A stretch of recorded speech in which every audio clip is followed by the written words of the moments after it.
అందరికీ నమస్కారం. శనివారం రోజు స్త్రీలు ఆవాలతో ఇలా చేసి చూడండి. ఖచ్చితంగా నీకు ఉండే సమస్యలన్నీ కూడా తీరిపోతాయి. 48 గంటల్లో డబ్బు వరదలాగా వచ్చి పడుతుంది. శనివారం రోజు రాత్రి స్త్రీలు ఆవాలతో ఇలా చేస్తే మీ ఇంటికి పట్టిన దరిద్రాలన్నీ కూడా చక్కగా పోయి మీరు పట్టిందల్లా బంగారం అవుతుంది. మీకు ఉండే చెడు దిష్టి దోషాల నుండి కూడా బయటపడతారు. ఆవాల గురించి మనందరికీ తెలుసు. ఆవాలతో ఎటువంటి పరిహారం చేసినా ఖచ్చితంగా ఫలితం వస్తుందని చాలా మంది శాస్త్రాల్లో చెప్పారు. ఎందుకంటే ఆవాలు నల్లటి రంగులో ఉంటాయి. ఆవాలు శనికి సంకేతం. కానీ శనివారం రోజు ఆవాలను కొని ఇంటికి తెచ్చుకోకూడదు. శనివారం రోజు ఆవాలను దానం ఇవ్వవచ్చు, కానీ కొని ఇంటికి తీసుకురాకూడదు. అలా కొంటే శని వల్ల కష్టాలు ఎదురవుతాయి. మాకు బాగా సమస్యలు ఉన్నాయి, మా ఇంట్లో ఎందుకో తెలియకుండానే సమస్యలు వచ్చి చేరుకుంటున్నాయి అని దిగులు పడేవారు, ధన సమస్యలతో ఆర్థిక సమస్యలతో బాధపడేవారు శనివారం రోజు నల్ల ఆవాలతో ఒక చిన్న పరిహారం చేస్తే చాలు, మీకు ఉండే అనేక రకాల సమస్యల నుండి బయటపడగలుగుతారు. ధనానికి ధాన్యానికి లోటు లేకుండా జీవించగలుగుతారు. మరి ఇంతకీ శనివారం రోజు ఆవాలతో ఏం చేస్తే 48 గంటల్లో మీకున్న కష్టాలు పోతాయి అనే విషయాన్ని ఇప్పుడు ఈ వీడియోలో వివరంగా తెలుసుకుందాం. అంతకన్నా ముందు దేవాలయాల ముందు ధ్వజస్తంభాలు ఎలా ఏర్పడ్డాయో తెలిపే పురాణ కథను విందాం.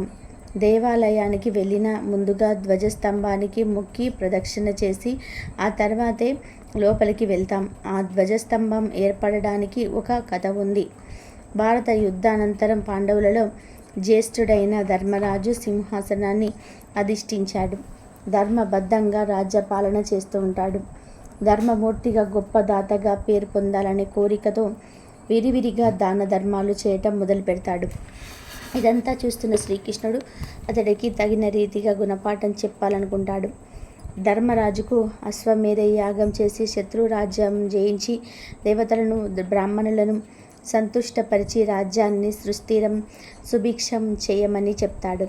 ధర్మరాజు శ్రీకృష్ణుని మాట శిరస వహించి అశ్వమేధ యాగానికి సన్నాహాలు చేయించి అశ్వానికి రక్షకుడుగా నకల సహదేవులను సైన్యంతో పంపుతాడు. ఆ యాగాశ్వం అన్ని రాజ్యాలు తిరిగి చివరికి మణిపుర రాజ్యం చేరుకుంటుంది. ఆ రాజ్యానికి రాజు మయూరధ్వజుడు.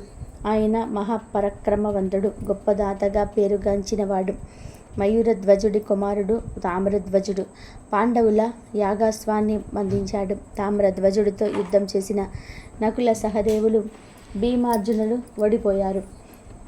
తమ్ములందరూ ఓడిపోయిన విషయం తెలుసుకున్న ధర్మరాజు స్వయంగా యుద్ధానికై బయలుదేరగా శ్రీకృష్ణుడు అతన్ని వారించి మయూరధ్వజుణ్ణి యుద్ధంలో జయించడం సాధ్యం కాదని, మహాబల పరాక్రమవంతుడైన శ్రీ భీమార్జునుడే ఓడిపోయారని, అతన్ని కపటోపకాయంతో మాత్రమే జయించాలని చెప్తాడు. అప్పుడు శ్రీకృష్ణుడు ధర్మరాజులతో కలిసి వృద్ధ బ్రాహ్మణుల రూపంలోని మణిపురం చేరుతారు.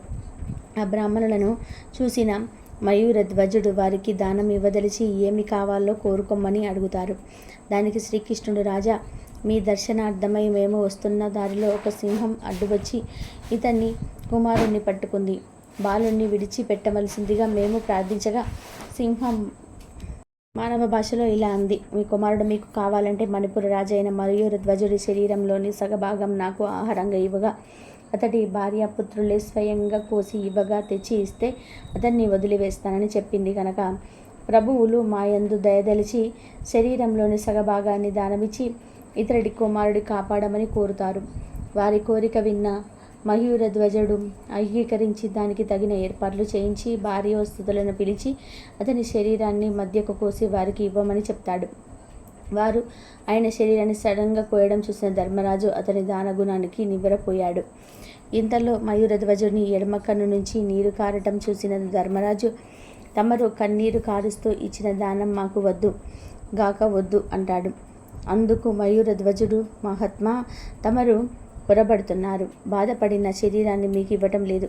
నా కుడి భాగం పరోపకారానికి ఉపయోగపడింది అని, ఆ భాగ్యం తనకు కలగటం లేదని, నేను ఎడమ కన్ను చాలా బాధపడుతూ ఉంది, కన్నీరు కారుస్తున్నది అని వివరిస్తాడు. మయూరధ్వజుడిని దానశీలతకు మెచ్చిన శ్రీకృష్ణుడు తన నిజ రూపాన్ని చూపి, మయూరధ్వజ, నీ దానగుణం అమోఘం, ఏదైనా వరం కోరుకో అనుగ్రహిస్తాను అంటాడు. పరమాత్మ నా శరీరం నశించిన నా ఆత్మ పరోపకారాన్ని అర్థం ఉపయోగపడేలాగా నిత్యం మీ ముందే ఉండేలాగా అనుగ్రహించండి అని కోరుతాడు మయూరధ్వజుడు.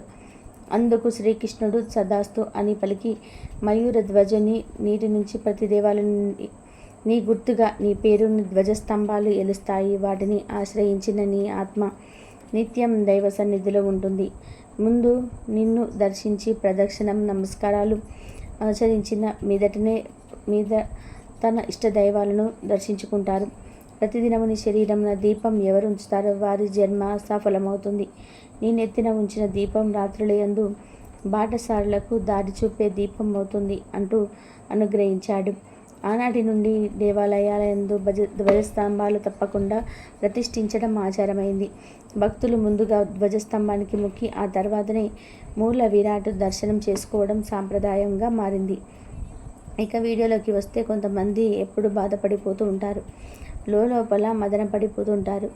ఎందుకు వస్తాయో తెలియదు కానీ పదే పదే సమస్యలు వస్తూ ఉంటాయి. సమస్యల వలన తెగ ఇబ్బందులు పడిపోతూ ఉంటారు. మాట వినరు, ఇంట్లో ప్రశాంతత ఉండరు, భార్యాభర్తల మధ్య గొడవలు వస్తూ ఉంటాయి, మనశ్శాంతి ఉండదు. ఇలా మీకు ఏ విధమైన సమస్యలు ఉన్నా సరే ఇంట్లోనే ఆడవాళ్ళు శనివారం రోజున పడుకునే ముందు చక్కగా గుప్పెడు ఆవాలతో ఒక పరిహారం చేసుకోండి. 48 గంటల్లో మీ కష్టాలన్నీ కూడా పోతాయి. మరి ఏం చేయాలి అంటే ఏమీ లేదు. శనివారం రోజు రాత్రి పడుకునే ముందు ఆడవారు గుప్పెడు ఆవాలను తీసుకోండి. తర్వాత ఒక ఎరుపు రంగు వస్త్రాన్ని తీసుకొని ఆ వస్త్రంలోని ముందు ఈ ఆవాలను వేయండి. ఆ తర్వాత ఒక బొగ్గు ముక్కను కూడా వేయండి. మీకు బొగ్గుతో దొరకకపోతే ఒక ఇనుప మేకును వేయండి. బొగ్గును కానీ మేకను కానీ వేసిన తర్వాత చివర్లో చిటికెడు నల్ల నువ్వులను కూడా ఈ వస్త్రంలో వేయండి. ఆవాలు, మేకు లేదా బొగ్గు మరియు నువ్వులు ఇవన్నీ కూడా శనికి సంబంధించిన వస్తువులే. వీటన్నిటిని కలిపి పరిహారం చేయడం వల్ల మీకున్న కష్టాలన్నీ పోతాయి, మీకున్న శని బాధలు పోతాయి. వీటన్నిటిని కలిపి ఒక మూటలాగా కట్టి మీ మూటను మీ ఇంటి ప్రధాన ద్వారానికి కానీ కిటికీకి కానీ కట్టండి. ఇలా కట్టిన మూటను 2 రోజుల వరకు అలా ఉంచండి. 2 రోజుల తర్వాత ఈ మూటను విప్పేసి ఏదైనా ఒక చెట్టు మొదట్లో పడేయండి. ఇలా నెలలో ఒక్కసారి ఈ పరిహారం చేయండి. పరిహారం చేయటం వలన 48 గంటల్లో అంటే 2 రోజుల్లో మీరు ఆశించిన మంచి ఫలితం లభిస్తుంది. గొడవలు తగ్గుతాయి, పిల్లలు మీ మాట వింటారు, సమస్యలన్నీ కూడా బయటపడతారు, విపరీతంగా సంపాదన పెరుగుతుంది. కనుక మీరు కూడా శనివారం రాత్రి ఆవాలతో ఇలా చేసి శుభ ఫలితాలను పొందండి. రేపు శనివారము వెంకటేశ్వర స్వామి వారికి ఎంతో ఇష్టమైన రోజు.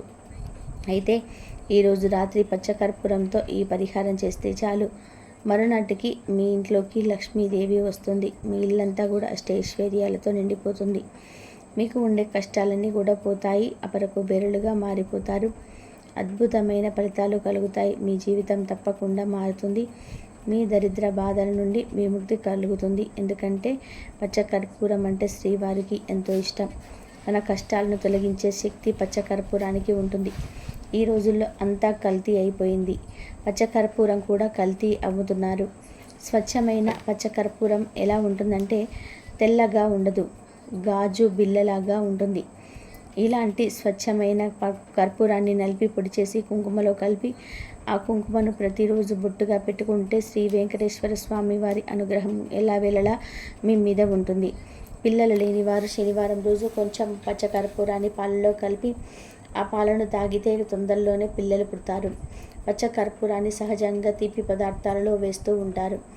లడ్డు, చక్కెర పొంగలి, పరమాన్నం ఇలా ప్రసాదాలలో కూడా పచ్చకర్పూరం వేస్తాడు. ఇలా పచ్చకర్పూరం వేసిన తీపి పదార్థాలను శనివారం రోజు స్వామివారికి ప్రసాదించగా పెట్టి ఆ తర్వాత ఆ ప్రసాదాన్ని మీరు పంచిపెట్టిన అద్భుతమైన ఫలితాలు కలుగుతాయి. ఇంట్లో శుభకార్యాలు జరగాలని కోరుకునేవారు పచ్చకర్పూరం కలిపిన మధుర పదార్థాలు నివేదన చేస్తే ఇంట్లో తొందరగా శుభకార్యాలు జరుగుతాయి. పచ్చకర్పూరంతో హోమం చేస్తే అత్యద్భుత ఫలితాలు వస్తాయి. ఇలా పచ్చకర్పూరం గురించి ఎంత చెప్పుకున్నా కూడా తక్కువే. అయితే ఈ పచ్చకర్పూరంతో శనివారం రోజు రాత్రి సమయంలో ఒక చిన్న పరిహారం చేస్తే చాలు, తెల్లవారేసరికి మీ ఇల్లంతా ఐశ్వర్యంతో నిండిపోతుందని పెద్దలు చెప్తున్నారు. మరి శనివారం రోజు రాత్రి కర్పూరంతో ఏం చేయాలి అనే విషయాన్ని ఇప్పుడు ఈ వీడియోలో వివరంగా తెలుసుకుందాం.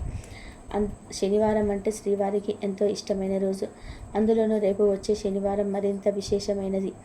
లక్ష్మీదేవి అనగా ధనం ఇంట్లో నిలవాలి అని కోరుకునేవారు ఈ శనివారం రోజు రాత్రి సమయంలో అంటే సాయంత్రంలో 6 దాటిన తర్వాత ఈ పరిహారం చేసుకోవాలి. ఏమీ లేదు, చిన్న ప్లాస్టిక్ డబ్బాను తీసుకోండి, లేదా కుంకుమ భరిణ ఖాళీది ఉంటే అది కూడా తీసుకోండి. దానిలో కొంచెం పచ్చకర్పూరం వేయండి. ఆ తర్వాత కొంచెం కుంకుమను కూడా వేయండి. కుంకుమ పువ్వు చాలా కాస్ట్లీ, అందరికీ దొరకదు కనుక మీ దగ్గర ఉంటే కుంకుమ పువ్వు వేయండి, లేదంటే 3 యాలక్కాయలను వేయండి. ఇలా కుంకుమ భరణలు, పచ్చకర్పూరము, కుంకుమ పువ్వు లేదా యాలకులు వేసి ఒక్కసారి ఆ భరణను మీ ఇల్లంతా తిప్పండి. అట్లా మూత పెట్టకుండా తిప్పొచ్చు. అలా తిప్పేటప్పుడు మా ఇంట్లో ఉన్న నెగిటివ్ ఎనర్జీ, ధన సమస్యలు అంతా పోవాలి. లక్ష్మీదేవి మా ఇంటికి వచ్చి మాకు సైకల ఐశ్వర్యాలను ఇవ్వాలి, ధనానికి లోటు రాకుండా మనస్ఫూర్తిగా కోరుకోండి. బాత్రూమ్ తప్ప మిగిలిన అన్ని గదుల్లో తిప్పండి. ఆ తర్వాత ఈ కుంకుమ భరణి మీద మూత పెట్టేసి ఆ భరణను తీసుకొని వెళ్ళి మీ ఇంట్లో బీరువాలో ధనం దాచుకునే చోట పెట్టండి. ఇలా పెట్టడం వల్ల లక్ష్మీదేవి మీ ఇంట్లోకి ఆకర్షింపబడుతుంది. విపరీతంగా ధనలాభం కలుగుతుంది. కష్టాలన్నీ కూడా పోతాయి. అంతేకాదు, ఈ పరిహారం చేసిన ఒక్క రోజులోనే మీ ఇంట్లో ఒక తెలియని పాజిటివ్ ఎనర్జీ నెలకొంటుంది. లక్ష్మీదేవి కల వస్తుంది. మీ ఇంట్లో శుభాలే జరుగుతాయి. కనుక మీరు కూడా శనివారం రోజు పచ్చకర్పూరంతో ఇలా చేసి శుభ ఫలితాన్ని పొందండి. ఇదండి ఈరోజు వీడియో. నా వీడియో కనుక మీకు నచ్చినట్లయితే ప్లీజ్ లైక్ చేయండి, షేర్ చేయండి, సబ్స్క్రైబ్ చేయండి. మరొక మంచి వీడియోతో మళ్ళీ కలుద్దాం. కాబట్టి కంపల్సరీగా రేపు శనివారం రోజు ఆవాలతో ఈ విధంగా చేయండి. ఆ శనిదేవుడి అనుగ్రహం పొంది 5 ఆరోగ్య అష్టైశ్వర్యాలతో ఉండండి.